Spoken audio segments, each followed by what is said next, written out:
स्वागत है आप सभी का एक बार फिर से B study all subject BA part 2 BA second year semester 4 English literature. इसमें हम फिर कवर करेंगे हम मल्टी चॉइस क्वेश्चन करेंगे। ये हमारा पेपर का कोड है और समय 2 घंटे का रहेगा। 75 क्वेश्चन आप हल करने हैं। तो इसमें इम्पोर्टेंट क्वेश्चन देखेंगे हम, जो कि इम्पोर्टेंट परीक्षा दृष्टि से काफ़ी महत्वपूर्ण है। तो पहला क्वेश्चन हमारा है वेन एंड वेयर, यानी कब और कहाँ, जयशंकर बाजबार्न। इसमें आपकी जो यूनिट है वो है 4, ठीक है। यूनिट 4 इसमें कंप्लीट करेंगे, तो बने रही वीडियो को अंत तक। इसमें हमारे 4 ऑप्शन हैं, मतलब इनका जन्म कहाँ हुआ था, कब हुआ था, तो उसको देख लेते हैं। तो यहाँ पर मुरादाबाद 1888, ठीक है। बी दिया हुआ है आपका वाराणसी इन 1889। सी दिया हुआ है 1890 कोलकाता। डी दिया हुआ है 1891 झांसी। तो आपका जो बी वाला है बी राइट जाएगा। यूनिट 4 है ये। अगले वीडियो में आपको यूनिट 5 मिलेगा नेक्स्ट। और इसका वीडियो जो क्वेश्चन पेपर है हमने डाल दिया, अपलोड कर दिया है, मॉडल पेपर। बाकी क्वेश्चन इंपॉर्टेंट काफ़ी उसी में अपलोडेड, मतलब आपके सिलेक्टेड है, लिस्ट पे काफ़ी वीडियो अपलोडेड है, वहाँ जाके आप विजिट कर लें। दोस्तों में शेयर कर दीजिएगा। क्वेश्चन सेकंड है what was the name of Jayshankar Prasad father, यानी जयशंकर प्रसाद के पिता का नाम क्या था। हालांकि आपको कंफर्म होगा कि इंटर में हम पढ़ चुके हैं, फिर भी हमने इसको डाल दिया कि ये क्वेश्चन पूछ लेता है यूनिवर्सिटी में। तो बाबू दया प्रसाद, बाबू अयोध्या प्रसाद, बाबू देवी प्रसाद, बाबू दुर्गा प्रसाद। तो बाबू देवी प्रसाद नाम था इनके पिताजी का। अगला क्वेश्चन हमारा है जो ये हु ट्रांसलेट जयशंकर प्रसाद आंसू, यानी आंसू जो इनकी रचना है जयशंकर प्रसाद की, उसको इंग्लिश में किसने ट्रांसलेट किया है, और उसका नाम जो है क्या है, द गार्डन ऑफ लोनलीनेस। तो यहाँ पर आपके 4 राइटर दिए हुए हैं, Peter Peterson, Charles S White, Isaac Newton, John Keats. तो जो आपका बी वाला ऑप्शन है वो राइट जाएगा। और OMR शीट आपको पता ही होगा कैसे भरनी, को आप बैठ चुके हैं। नेक्स्ट, बाकी आप किसी का वीडियो चाहते हैं तो कमेंट में जरूर बताइएगा, क्योंकि इसका पेपर आपका 19 तारीख को है 4th सेमेस्टर वालों का। उससे पहले आपका हिस्ट्री का, यदि आप हिस्ट्री चाहते हो तो हिस्ट्री में कमेंट करके जल्दी लिख दीजिएगा, क्योंकि मेरे थोड़ा चोट लगी हुई है, इस चक्कर में आवाज़ थोड़ी कहीं कहीं गड़बड़ हो जाती है। तो यहाँ पर क्वेश्चन 4 है हमारा हु इज़ पॉपुलर एज महाकवि एंड किंग ऑफ ड्रामा, मतलब महाकवि और नाटककार, महान नाटककार, ड्रामा के राजा किसको कहा जाता है। तो यहाँ पर 4 ऑप्शन है, रविंद्रनाथ टैगोर, माधवी वर्मा, भारत हरिश्चंद्र, जयशंकर प्रसाद। तो जयशंकर प्रसाद यहाँ पर चौथा ऑप्शन हट जाएगा। प्लेलिस्ट बनी हुई है लगभग सभी विषयों की, प्लेलिस्ट पर जरूर विजिट कर लें आप लोग, जिस सेमेस्टर के भी आप देख रहे हों। और जो कमेंट में आप लोग पूछते हैं कि जो आपका मिलिट्री साइंस का पेपर है उसकी PDF मैंने सेंड कर दी है, व्हाट्सएप ग्रुप में पड़ी हुई है सेमेस्टर 2 में, ठीक है। तो उसे आप, और टेलीग्राम चैनल पर भी अपलोड है, तो टेलीग्राम चैनल भी यूज़ कर सकते हैं। मेरा ID आपको उसमें लिंक मिल जाएगा डिस्क्रिप्शन में सभी का। तो क्वेश्चन नंबर 5 है, जो पुराना चैनल हमारा है हिस्ट्री सेकेंड सेमेस्टर वालों के लिए, उस पर 17-18 वीडियो अपलोडेड है, वहाँ आप जाके देख सकते हैं। काफ़ी इंपॉर्टेंट क्वेश्चन ज़्यादा पड़े हुए हैं। हु पॉपुलराइज्ड, ठीक है, छायावादी युग, छायावादी युग को किसने ज़्यादा प्रसिद्ध किया, किसने फेमस किया। और वीडियो आप लास्ट तक बात कीजिएगा, क्योंकि अगर स्किप करेंगे तो क्वेश्चन कोई ना कोई छूट जाएगा, हो सकता है भैया आपकी एग्ज़ाम में पूछ ले। तो इसमें आपके ऑप्शन 4 दिए हुए हैं, रामचंद्र शुक्ल, इन्हीं हमें आचार्य रामचंद्र शुक्ल कहते हैं, महावीर प्रसाद द्विवेदी, जयशंकर प्रसाद, माधवी वर्मा। तो इसमें Jaishankar Prasad C option right जाएगा। क्वेश्चन नंबर 6 है हमारा how is romantic age in Hindi literature known as, यानी जो रोमांटिक एज है उसको हिंदी लिटरेचर में किस नाम से जाना जाता है। तो यहाँ पर आपके दिए हुए हैं छायावादी युग, वीरगाथा काल, भक्ति काल, ठीक है। तो इसमें आपका ऑप्शन जाएगा वो जाएगा पहला वाला, छायावादी युग को ही हम इंग्लिश में रोमांटिक युग कहते हैं, रोमांटिक एज, और हिंदी में कहते हैं छायावादी युग। अगला क्वेश्चन है विच रस reflected on the poem of आंसू, आंसू पोएम में कौन से रस का प्रयोग हुआ है, ये कौन से रस का प्रभाव हमें देखने को मिलता है। तो यहाँ पर बाथल रस है, वियोग रस है, शांत रस है, वीर रस।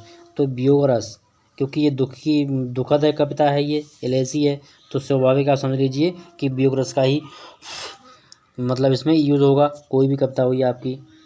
अगला क्वेश्चन हमारा है Jayshankar Prasad poetry avoid element of Hindi, Jayshankar Prasad की जो पोइट है या पोएम है, पोइट्री है, कवि हैं, कविताएं हैं, उनमें क्या चीज़ की एलिमेंट का मतलब अवॉइड किया गया है, तो पर्शियन वर्ड का अवॉइड किया गया है।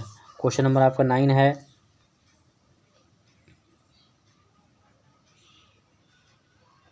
Question number 9, how and when Jayshankar Prasad die, Jayshankar Prasad की मृत्यु कब और कैसे हुई, कब और कैसे हुई, ठीक है। 1936 मलेरिया, इन 1937 ट्यूबरकुलोसिस, तो यही बी ऑप्शन आपका है, इसी की जगह चलते इनकी मृत्यु होती है 1937 में। अगला क्वेश्चन है, इसमें टाइफाइड दिया हुआ है मतलब ऑप्शन में, फिर कैंसर दिया हुआ है, कुछ नहीं है, तो आपका आंसर पहले ही बताइए मैंने ऑप्शन में। ऑप्शन में आप ध्यान रखना है कि कौन सा ऑप्शन आपका है क्या, ABC आप ध्यान में मत रखिएगा। After whose death Jaishankar Prasad road आंसू, आंसू जो जयशंकर प्रसाद लिखी है वो किसकी मृत्यु के बाद लिखी थी, सिस्टर, मदर, डॉटर, वाइफ, तो वाइफ की मृत्यु के बाद उन्होंने पोएम लिखी है आंसू। क्वेश्चन नंबर 11 है, इसमें 30 क्वेश्चन है, अंत तक जरूर देखिएगा, दोस्तों में से जरूर कर दीजिएगा, एक बार एक लाइक और कमेंट जरूर कीजिएगा। Which of the following book is an immortal contribution of by Jayshankar Prasad, Jayshankar Prasad द्वारा कौन सी बुक जो है वो काफ़ी सहयोग भी मिला, उसका योगदान रहा है, ठीक है। तो यहाँ पर है हल्दी घाटी है, उर्वशी है, कामायनी है, प्रिय प्रवास, तो ये है आपका कामायनी, ठीक है। क्वेश्चन नंबर 11 है, 11 में क्या है, Aansu is written in the form of, Aansu जो पोएम है वो किस रूप में लिखी गई है, जैसे क्वांटम में लिखी गई है या फिर आपकी यहाँ पर दिया हुआ ऑक्टेव है, कपलेट है, तो ये आपकी जो है वो ए वाला ऑप्शन रह जाएगा, यानी कि क्वांट्रेन में लिखी हुई है कविता ये आपकी, ठीक है, जयशंकर प्रसाद जी की।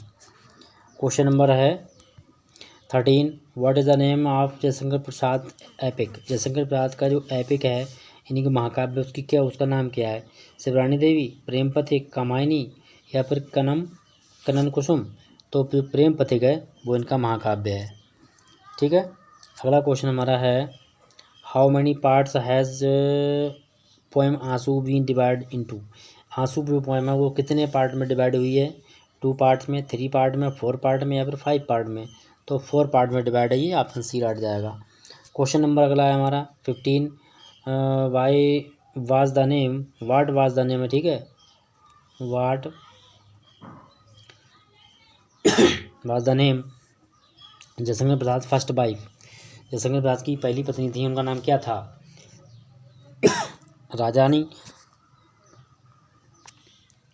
3 ऑप्शन है, शिवरानी देवी, विद्यावंशी देवी या फिर कमला देवी, तो विद्यावंशी देवी थी, उनकी पत्नी नाम थी पहली वाली, इनकी 2 शादियाँ हुई हैं, ठीक है। अगला क्वेश्चन आपका है, how many stanza are there in poem Aansu, Aansu poem जो है उसमें कितने स्टेंजाज हैं, 150, 165, 185, 90, तो 190 स्टेंजा हैं आंसू पोएम में। अगला क्वेश्चन हमारा है, और what is the setting of the poem Aansu, Aansu poem की सेटिंग क्या है, कहाँ लिखी गई है, कौन सी चीज़ को मेन रूप से दर्शाया गया है, रिवर, पोर्ट्स, होम, कवि का घर, गार्डन, बगीचा, हिल्स, पहाड़ियाँ, तो सी ऑप्शन रह जाएगा बगीचा ही, बाग, मेन इसमें बाग दिखाया गया है। अगला क्वेश्चन है, which year did Jaishankar Prasad right आंसू, कौन सी वर्ष में या किस वर्ष में जयशंकर प्रसाद ने आंसू पोएम को लिखा या आंसू पोएम की रचना की, उसको लिखा, तो इसे देखते हैं, 1922 1920 में, इन 1925 1925 में, इन 1936 1936 में, इन 1938 1938 में, तो आपका रह जाएगा ऑप्शन बी वाला, 1925 में लिखी गई थी ये। अगला क्वेश्चन है, वीर जयशंकर प्रसाद पोएम पब्लिक कामायनी, कामायनी कब पब्लिक हुई थी, तो यहाँ पर आपका दिया हुआ है 1920 1930 1936 से 1937 और 1936 में ही पब्लिश होती है। अगली पोएम है, अगला क्वेश्चन आपका है, what was the poetic form of आंसू, आंसू का पोएटिक फॉर्म क्या है, बैलेड, सटायर, एलेजी, एपिक, तो एलेजी क्योंकि दुखद है, ये इनकी पत्नी की बात पत्नी मृत्यु को लिखी गई है, तो ये पोएम आपकी दुखद कहलाएगी, सैड। अगला क्वेश्चन है, who is crying surprise in the poem of आंसू, कौन पोएम आंसू की सरप्राइज में मतलब चिल्लाता है, तो यहाँ पर दिया हुआ है parrot, girl, Chetak, none of these, तो चेतक, तो ये चिल्लाती है, ठीक है। क्वेश्चन नंबर 22 है, 22 में क्या करेंगे हम, which award was Jaishankar Prasad get from Kamayani, Kamayani के लिए जयशंकर प्रसाद को कौन सा अवार्ड दिया गया था? रोमन मैग्सेसे अवार्ड, मंगल प्रतिभा अवार्ड या फिर जनीपत अवार्ड या साहित्य अकादमी अवार्ड? तो उन्होंने दिया गया था आपका बी वाला ऑप्शन, मंगल प्रसाद अवार्ड दिया गया था इन्हें। अगला क्वेश्चन, हु रोड ध्रुव स्वामी, ध्रुव स्वामी की कविता किसने लिखी है? सुरेंद्र पंत ने, माधवी वर्मा ने, सुरेंद्र पंडाला ने या फिर आपके जयशंकर प्रसाद? तो Jaishankar Prasad option D right जाएगा। क्वेश्चन नंबर 24 है। 24 में दिया हुआ है what is the theme of the आंसू, आंसू थीम पोएम में उसकी मतलब थीम क्या है? अट्रैक्शन यानी कि लगाव, एक प्रकार से प्रेम। फिर आपका ऑप्शन 3 दिए हुए हैं और पीस, लोनलीनेस, युद्ध। तो सी वाला रट जाएगा, लोनलीनेस यानी कि अकेलापन। ठीक है। What is the central image used through out आंसू, आंसू के द्वारा कौन सी इमेज, किस प्रकार की इमेज को मतलब कि यूज़ किया गया है? The sun, Surya, river, garden. तो गार्डन या बगीचे की इमेज को इसमें यूज़ किया गया है। क्वेश्चन नंबर 26 है what is the literary style of Jayshankar Prasad poetry, Jayshankar Prasad की पोइट्री का स्टाइल क्या रहा है? यहाँ पर सिम्बोलिज्म है, रोमांटिज्म है, मॉडर्निज्म है, रियलिज्म है। तो सिम्बोलिज्म। ठीक है। प्रतीकवादी, which emotions is mostly prominently explored in Aansu, Aansu में किस तरीके की इमोशंस को मतलब सम्मिलित किया गया है या सम्मिट किया गया है? तो लव, सैडनेस, हैप्पी, एंगर। तो उदासी को इसमें सम्मिट किया गया है, उदासी को दर्शाया गया है। क्वेश्चन नंबर 28 है इन विच ईयर आंसू फर्स्ट पब्लिश्ड, आंसू पहली बार कब पब्लिश हुई थी?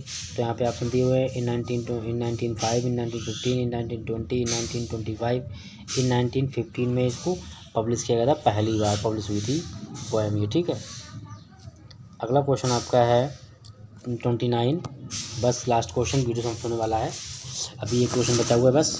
तो वीडियो को अंत तक बात करिएगा आप लोग, ये रिक्वेस्ट है मेरी आप लोगों से। What is the role of the nature, Jaishankar Prasad born poetry. ठीक है। तो जयशंकर प्रसाद की पोइट्री में नेचर का रोल क्या रहा है? It is a source of beauty and inspiration, it is a metaphor, laws और सोशल इशू। और सी दिया हुआ है it is a reflection of divine soul. तो ये ऑल ऑफ दीज हैं। ठीक है, ऑल ऑफ दीज। ठीक है, ये तीनों ही है इसमें, ऑप्शन आपका यही है डी वाला। क्वेश्चन नंबर 30 है द पोएम आंसू इज़ अट्रैक्टिव बिकॉज, आंसू अट्रैक्टिव है, आकर्षण है इसमें, क्यों हम इसको पढ़ना चाहते हैं तो पूरी पढ़ के छोड़ते हैं, बीच में नहीं छोड़ते, या बार बार पढ़ने का मन क्यों करता है? तो true depiction of memory of the love, प्रेम का एक अच्छा संयोग दिया गया है। एक्सक्यूट मेथड ऑफ एक्सप्रेशन, और इसको एक्सप्रेस करने का बहुत ही एक यूनिक तरीका अपनाया गया है, इसीलिए इसमें ऑप्शन आएगा दोनों सही हैं, तो बोथ ए एंड बी दोनों ही। ठीक है। क्वेश्चन अभी एक और बचा हुआ है, देख लेते हैं। Various musical reference in the poem आंसू सिम्बोलाइज, इन जो म्यूज़िक का जो इसका म्यूज़िक है वो किस प्रकार का प्रतीक है? प्लीजर का है, पेन का है, साइज का है, ऑस्ट। तो साइड मतलब आहवरी सांस कहते हैं इस मीनिंग को। ठीक है, एक प्रकार से सैड ही होता है। तो आपकी जो क्वेश्चन थे सारे कंप्लीट हो गए। तो बस आपसे थोड़ी रिक्वेस्ट है भाई, एक लाइक प्लीज़, शेयर सब्सक्राइब कर दीजिए अपने दोस्तों में। मिलते हैं नेक्स्ट वीडियो में। बाकी आप मुझे बताइएगा हिस्ट्री का कोई सेमेस्टर चाह रहे हो तो आप बताइए, आपका वीडियो उस पर मिल जाएगा।